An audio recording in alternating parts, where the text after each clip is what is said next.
Thank you for the kind words, stranger. Do I have a crazy customer story? Ooh, good question. I do have one. It was less so crazy. It was more so a customer attempting to basically scam us and like to scare us with like legal stuff. Shit. So it wasn't that they were crazy. I mean, he seemed kind of weird, but like, homie was trying to scam a fucking not-for-profit organization. Like, hello? He's not crazy, he's fucking stupid.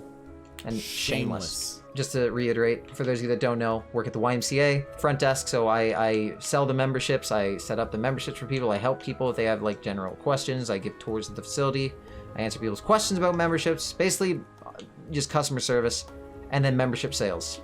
So I was working, and my boss literally gave me a heads up about this guy coming in.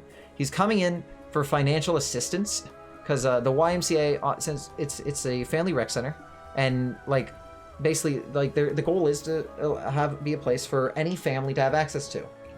Oh wait, hold on.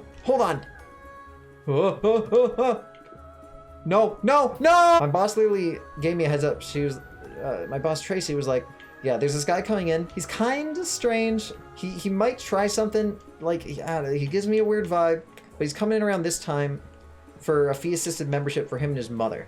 And this dude's like, I think maybe late 20s, mid 30s. And we offer fee-assisted memberships because the point is of the Y is to like have a rec center for anyone to have access to at any point. And if you can't afford it, then we offer the option of subsidizing the membership. So we just need to do a income analysis or review. So like if you can just prove what your monthly income is, generally we can give anyone like a 50% discount if it's below whatever threshold. But yeah, this guy came in for subsidy, and I was the only one on desk at the time because it was like 8 p.m. Like I was closing this night, and he comes in and I'm like, hey, you must be like, I don't want to say the guy's name, but let's just say his name is Albert.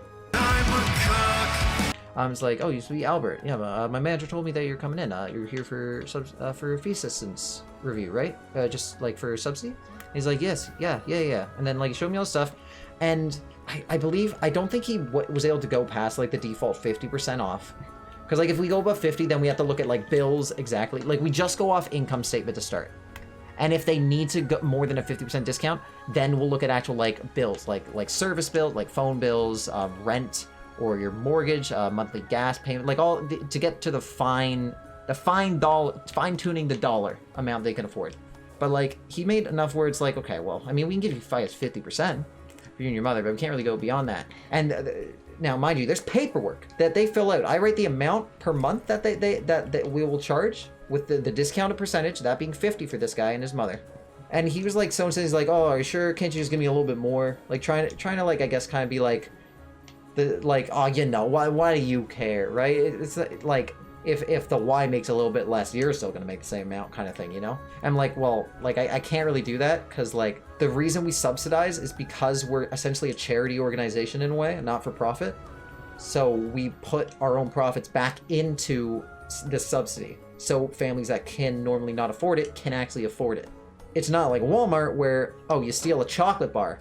Walmart doesn't give a shit. If like we discount more than we should be giving you, that's potentially taken away some amount that we could give to another family. So like actually will affect other people in the long run.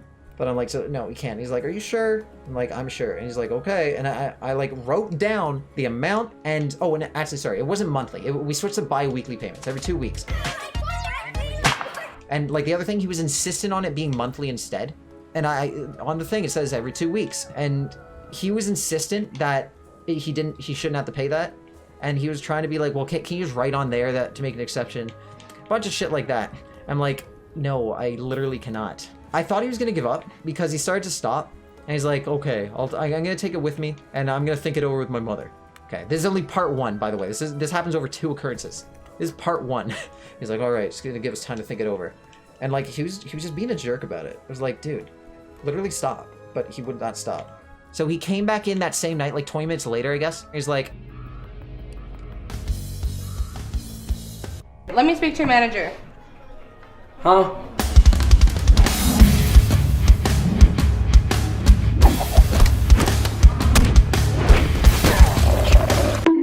He pulled that move. He's like, I want to speak with your manager. I'm like, no, she's not here, but I can pull up her schedule, let you know when she's in next. And then I can schedule an appointment if you want to discuss with her. And he's like, yeah, that's fine. So I made sure to schedule it on a day that both her and I were there. Cause I fucking like, this is so much. I can't explain this in an email. I'll just say she's in next on the same day I am, so that I can kind of be there alongside to just kind of actually be the one to talk with her. So that she's not dealing with his bullshit. Yeah, so then he comes in this next time, and I warned my boss, and then she's like, oh god, okay. And then she went to do like a manager on duty check as the guy came in, like right before. So like, I'm like, oh, she'll be right back. But then he started talking with me, and then he's like, okay, listen, I'll just sign the paper. We'll just do what, like, I'll just go with what you said originally. I'm like, Pog, nice. Dude's not totally an asshole. He came to his senses. He's only an asshole, but at least an asshole that learns. No, he didn't. He didn't fucking learn. He immediately is like, after I fill out the paperwork with like all of our stuff, I'm like, all right, I just need you to fill out your name and stuff. And we just need to see like your driver's license, as well as we just need to double check now your proof of income as we sign off on this. And then he's like, well, why should I need to give you my driver's license? Bruh. And we're like, well, we do need to verify you are who you say you are. Like, we're literally looking at income statements with your name on it. We literally also need to see your valid, like, you know, identification, so it's actually you. Like, we literally do this with everyone. And he's like, I shouldn't have to show you that. And it just kept going back and forth. And then he started claiming mental illness stuff, which, yeah, fucking stupid is his mental illness. And he wouldn't show us the income report to us either anymore. He's like, I shouldn't need to show you this anymore. He's like, you should just give this subsidy to me because I have a mental illness. My doctor says I should get a gym membership because of it, which means you guys have to subsidize it. And then we're like, fine. Also, Pog, checkpoint. We're like, fine. Then at the very least, we still need a driver's license, health card, something. But we also need a doctor's note then to verify that your doctor said this. And he's like, that's illegal. You can't ask for my medical records. And I'm like, you fucking moron. Are you actually fucking stupid? Like, we're not asking for medical records. We're asking for a fucking doctor's note. High schoolers have to show their teacher's doctor's note sometimes. That's just to get out of class. This is to save you like $20. And it just kept going back and forth. I was so fucking livid. Yeah, and this man had the audacity. He took his phone out, and you know what he fucking did? He started recording me. Cause he's like, if you guys are really gonna force us to show us my medical record, or show you my medical records, and then I think I'm gonna record this, you saying this, if you're fine saying it again to me, and we're gonna show it to my lawyer. I'm like, okay. I'm like, sir, it's not illegal. It's just a doctor's note. We're not asking for like your actual medical history. I did just say, if I don't think I misspoke, but I do just mean just a doctor's note, just to verify the doctor said this. We're not asking for your medical history, not anything like that. We don't need to know like what medication you're on. Just a note with a doctor's signature. He could have brung in a fucking note with his fucking, I don't know, his mom's signature. I wouldn't know. As long as it's something. At this point, just give me something to get you a membership. And he fucking recorded me, and fucking hell, dude. God, he ended up just like, nothing ever happened of it, by the way, because obviously nothing was gonna happen. He had nothing. He had no case. But he came back one day and then he just gave in. He just complied and he signed up. But then 2 weeks later, he's like, yeah, I'm just gonna cancel. And I'm like, oh, I'm sorry to hear that. And then on the inside, I'm like, good, fuck you. Oh, I haven't thought about that in so long. Holy shit. I hated that guy. Oh, I hated him so much. Trying to attack the only people trying to help you, right?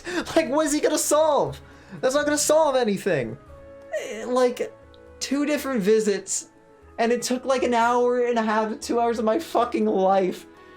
And during the second encounter, there was like a lineup happening behind me. And one of the regular members that I know, well, sorry, he wasn't a member. One of the regular guys that comes in and just buys a day pass, that I know. His name was like Rick. Really cool guy. Some of the old people at the Y, super cool. Super great to talk to. Him and I got along pretty well. And then he like, even during this, the guy was giving me a hassle. And then Rick is just like, hey Ethan, you know what I need, right? I'll just pay on the way out. And I'm like, yeah, that's fine. I might be here a while. And just like clowning on the guy subtly. I was like, hell yeah. Dude, I kind of wish I had more stories like that. Because fuck, that's a good story. Bad guy, but good story. Fuck that guy. You know what? I could probably like, that story I just told, I feel like that was long enough and like interesting enough. If I want to, I could probably cut that into like a 5-minute video. Actually. Like, that would require no editing other than cuts. That's a funny story. I might do that. Not gonna get any views, because, you know, it's literally just me telling a story, and considering how, you know, small I am in the scope of the internet, no one's gonna click on it because, like, oh, Ethan's telling a story again. Nice! Maybe if I use clickbait, I don't know, fucking, who's popular right now? And here's how I clickbait it. I'll just add this in. And you want to know what this guy's real name was? You want to know who this customer's real fucking name was? This was Jake fucking Paul. Can you believe that shit? Jake Paul in my YMCA? Trying to get a discount? Fuck you, Jake Paul. Who do you think you are? Alright, boom. Easy thumbnail. Windows noise, stop. You will not believe who tried to scam the YMCA. Poggies.